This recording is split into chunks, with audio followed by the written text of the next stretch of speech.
Hai semuanya, ketemu lagi bersama kami di channel Kirosan Story. Jangan lupa di subscribe ya guys. Di video kita kali ini masih seputar wisata sejarah yang ada di Jakarta, khususnya di kota tua Batavia. Nah, kalau sebelumnya kami mengunjungi Museum Bahari yang merupakan bekas dari gudang penyimpanan organisasi dagang Belanda VOC yang dibangun tahun 1652. Di video ini kami akan menceritakan sebuah museum yang juga syarat dengan sejarah di kota Batavia, yang sebagian dari kalian juga mungkin sudah mengetahui museum apa yang kami maksud. Oke guys, ini dia, Museum Bank Indonesia.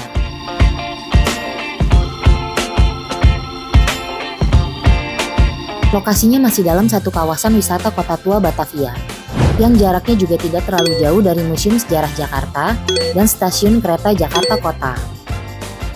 Museum Bank Indonesia beralamat di Jalan Pintu Besar Utara nomor 3, Pinang Sia, Kecamatan Taman Sari, Jakarta Barat. Nah, sebelum kita membahas apa saja yang ada di museum ini, berikut sejarah dari tempat ini sebelum dijadikan sebagai museum oleh pemerintah Provinsi DKI Jakarta. Sejarah Museum Bank Indonesia. Sebelum difungsikan sebagai Museum Bank Indonesia, gedung ini merupakan kantor pusat dari The Javaasche Bank atau DJB, sebuah bank sirkulasi milik dari pemerintah Hindia Belanda. The Javaasche Bank menempati gedung bekas ini pada tahun 1828. Sebelumnya gedung ini merupakan bekas rumah sakit yang didirikan oleh VOC pada tahun 1643 bernama Binnenhof Hospital. Sampai akhirnya pada tahun 1830, gedung ini dibeli oleh The Javaasche Bank. Seiring berjalannya waktu, kegiatan perbankan di bank ini semakin sibuk ditambah bangunan yang mulai mengalami beberapa kerusakan dan mengharuskan dilakukannya perbaikan dan pembangunan gedung baru. Pada tahun 1910, pada masa Presiden Direktur The Javaasche Bank, G. Vissering, dilakukan pembangunan gedung baru yang ditandai dengan peletakan batu pertama, tanda pembangunan segera dimulai. Pembangunan dilakukan secara bertahap atas bantuan seorang arsitek Belanda bernama Edward Kuipers sebagai perancang bangunan. Tepat tanggal 30 Maret 1913, pembangunan tahap pertama selesai dilakukan. Pada tahun 1922, kembali dilakukan renovasi dan perluasan bangunan tahap 2. Selanjutnya pada tahun 1933 sampai 1935, kembali dilakukan renovasi dan pembaharuan bangunan tahap 3 yang kali ini menggunakan jasa Thomas Nix yang juga sekantor dengan Edward Kuipers. Pembangunan ini merupakan pembangunan yang terakhir pada masa The Javaasche Bank sebelum dikuasai Jepang. Pada masa pendudukan Jepang tahun 1942, pihak militer Jepang melebur beberapa bank Belanda menjadi Nanpo Keihatsu Ginko atau NKG. Adapun fungsi dari NKG sendiri sebagai bank sentral dan sirkulasi yang berkantor pusat di Batavia. Setelah Jepang kalah dalam Perang Dunia Kedua tahun 1945 dan Konferensi Meja Bundar tahun 1949, penggunaan gedung ini dikembalikan lagi kepada The Javaasche Bank sebelum pada akhirnya pemerintah Indonesia mengambil alih dan menasionalisasikannya di tahun 1953 sebagai Bank Indonesia. Bank Indonesia pun meneruskan kegiatan operasional di gedung The Javaasche Bank sampai tahun 1963 sebelum berpindah ke gedung yang baru di Jalan MH Tamrin, Jakarta Pusat. Pasca berpindahnya kantor pusat Bank Indonesia ke lokasi yang baru, gedung ini dibiarkan kosong. Pada tahun 1993, pemerintah Provinsi DKI Jakarta menetapkan gedung bersejarah ini sebagai cagar budaya melalui SK Gubernur Provinsi DKI Jakarta nomor 475 tahun 1993. Sejalan dengan kebijakan pemerintah DKI Jakarta untuk menjadikan daerah kota tua sebagai kawasan wisata bersejarah, pihak Bank Indonesia merevitalisasi gedung bekas The Javaasche Bank ini untuk dijadikan Museum Bank Indonesia. Pada tanggal 15 Desember 2006, untuk pertama kalinya museum dibuka untuk umum oleh Gubernur Bank Indonesia saat itu, Burhanuddin Abdullah. Tepat tanggal 21 Juli 2009, Museum Bank Indonesia diresmikan oleh Presiden Susilo Bambang Yudhoyono. Kini Museum Bank Indonesia dikelola oleh Direktorat Komunikasi Bank Indonesia sebagai sarana edukasi bagi kita semua mengenai perjalanan panjang lahirnya Bank Sentral Indonesia.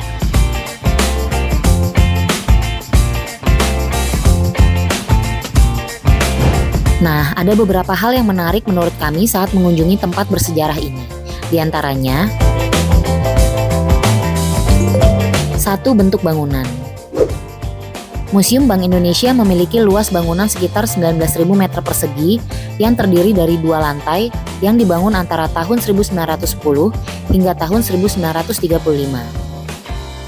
Bentuk bangunannya cukup megah dan elegan, perpaduan arsitektur bergaya Yunani Romawi, hingga sedikit sentuhan Jawa kuno. Tiap sisi bangunan dibuatkan pilar-pilar dan jendela yang menjulang tinggi, untuk menonjolkan kesan kuat namun tetap berkelas. Kesan megah juga bisa dilihat dari adanya lorong-lorong panjang berhiaskan pilar-pilar tinggi menjulang. Terakhir, sentuhan warna putih yang membalut seluruh bangunan museum menghadirkan kesan mewah dan elegan. Kesan tersebut sesuai dengan kondisi di Dijavasche Bank saat itu, yang merupakan bank terbesar yang ada di Hindia Belanda. 2. Kaca Patri. Hal menarik berikutnya terdapat 314 kaca patri yang semuanya digarap oleh seniman kaca patri tersohor Jan Schouten di studio Prinsenhof di kota Delft, Belanda. Kaca patri ini dibuat dengan cara dilukis dan diberi warna lalu dibakar dalam temperatur 1100 derajat Celcius sehingga menghasilkan warna-warni yang sangat indah. Dibuat sekitar tahun 1922 sampai 1935, panel-panel kaca patri ini masih bisa kita lihat persis di atas pintu masuk museum.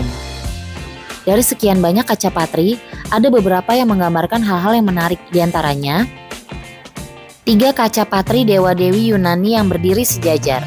Di antaranya, Dewi Artemis sebagai dewi pelindung alam, Dewa Hermes sebagai dewa pelindung perdagangan, dan terakhir Dewi Demeter yang merupakan dewi kesuburan.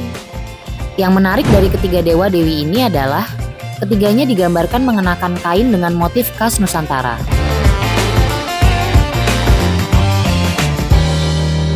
Kaca patri berbagai simbol dari rempah-rempah.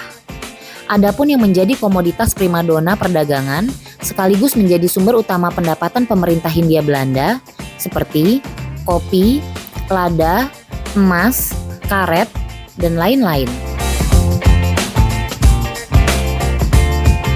Kaca patri tepat di atas tangga penghubung dari lantai 1 ke lantai 2. Digambarkan Dewa Hermes sebagai simbol dewa pelindung perdagangan yang di bawahnya terdapat tulisan tahun berdirinya DJB, yakni Dijavasche Bank Opgericht anno 1828. Dan di bawahnya terdapat 3 simbol kota, tempat berdirinya kantor DJB di Hindia Belanda pada periode awal berdiri yakni Surabaya, Batavia, dan Semarang.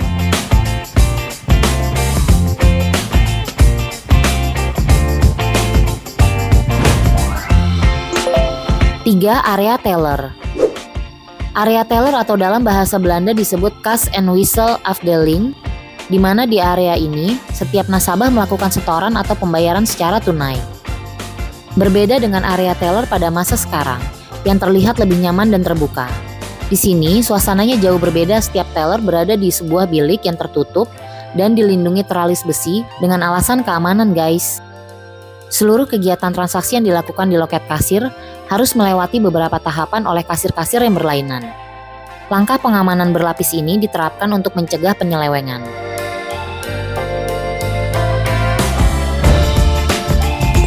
4. Wastafel di dalam lemari. Di ruangan direksi DJB terdapat wastafel yang letaknya tersembunyi.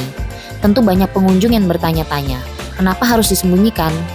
Jawabannya, konon keberadaan wastafel ini terkait dengan wabah kolera yang pernah melanda Batavia.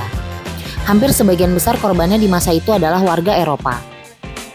Wabah tersebut memang menakutkan dan susah dikendalikan penyebarannya di masa itu. Untuk mengantisipasi penularan kolera, para direksi DJB kemudian disediakan wastafel di setiap ruangan mereka dan letaknya cukup tersembunyi.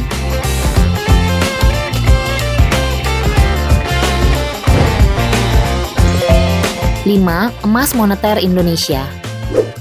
Lokasinya berada di lantai 2 museum ini. Di sini pengunjung akan melihat tumpukan replika emas batangan yang menggambarkan cadangan devisa Indonesia saat itu. Ukuran dan beratnya juga dibuat persis sama dengan aslinya. Masing-masing emas batangan ini beratnya 13,5 kg dengan ukuran panjang 25 cm, lebar 8 cm, dan tinggi 4 cm yang nilainya setara dengan 7 miliar rupiah per batang.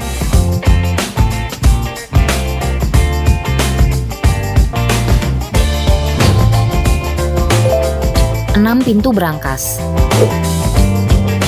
Pintu yang menjadi satu-satunya akses untuk masuk ke dalam ruangan berangkas ini terbuat dari plat baja dengan ketebalan 65 cm dengan berat 12 ton.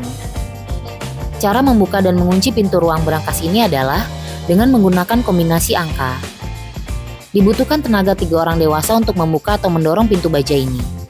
Selain itu, ruangan berangkas juga dibuat hampa udara, agar serangga dan hewan lainnya yang dapat merusak barang-barang berharga tidak dapat bertahan hidup di dalamnya.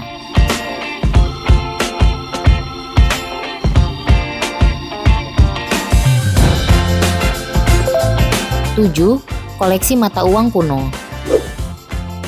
Ruangan ini juga disebut sebagai ruang numismatik. Numismatik adalah ilmu yang mempelajari tentang uang dan sejarahnya. Museum Bank Indonesia memiliki 700.000 koleksi numismatik. Di sini kalian bisa melihat berbagai alat pembayaran mulai dari logam hingga kertas dari masa ke masa. Dimulai dari zaman prasejarah, uang zaman kolonial, masa awal kemerdekaan hingga sekarang. Selain itu juga terdapat beberapa mata uang dari berbagai negara di dunia.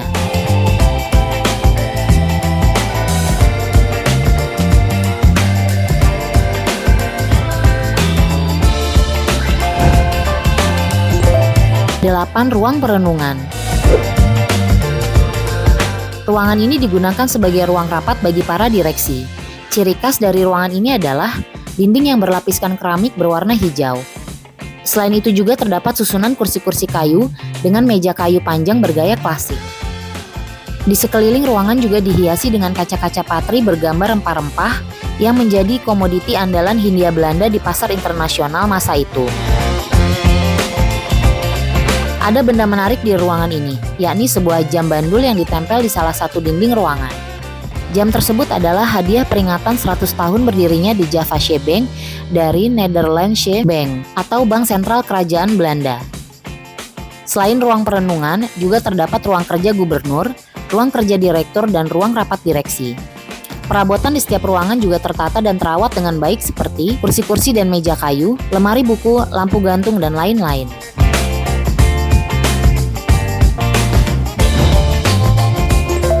9. Ruang sejarah di Javasche Bank. Nah, di ruangan ini, pengunjung akan disajikan informasi sejarah awal berdirinya DJB dari masa ke masa, mulai dari era kolonial, era pasca kemerdekaan, era reformasi sampai era sekarang, termasuk metamorfosa logo Bank Indonesia dari masa ke masa.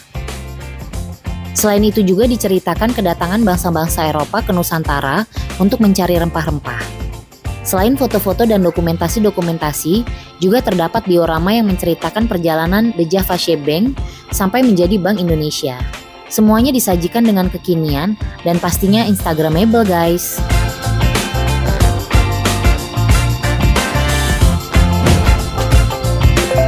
Sepuluh, mesin pemusnah uang kertas.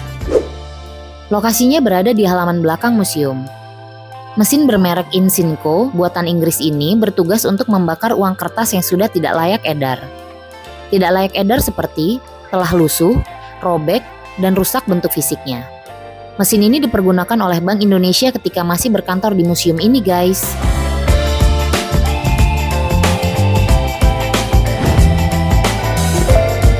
Sebelas, Immersive Cinema. Ruangan ini menghadirkan dokumentasi sinematik yang menggunakan teknologi 4D Mapping Resolume Arena, sehingga pengunjung bisa merasakan suasana yang mirip dengan dunia nyata. Museum Bank Indonesia merupakan museum pertama di Indonesia yang menggunakan teknologi 4D Mapping Resolume Arena ini. Di ruangan Immersive Cinema, pengunjung akan menyaksikan kisah perjalanan terbentuknya Bank Indonesia. Fasilitas ini bisa menampung pengunjung maksimal 20 orang. Dan untuk menikmatinya tidak dipungut biaya alias gratis ya guys. Immersive Cinema hadir 3 kali dalam sehari, pada pukul 9, 11, dan 14 setiap hari Selasa hingga Minggu.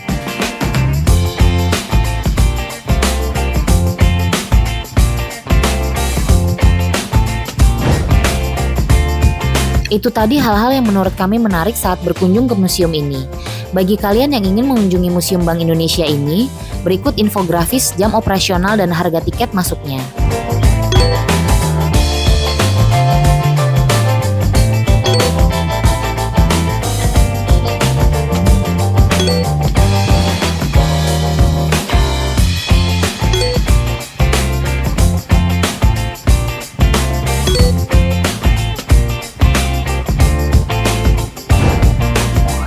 Oke guys, menurut kami Museum Bank Indonesia sangat recommended dan bisa menambah wawasan.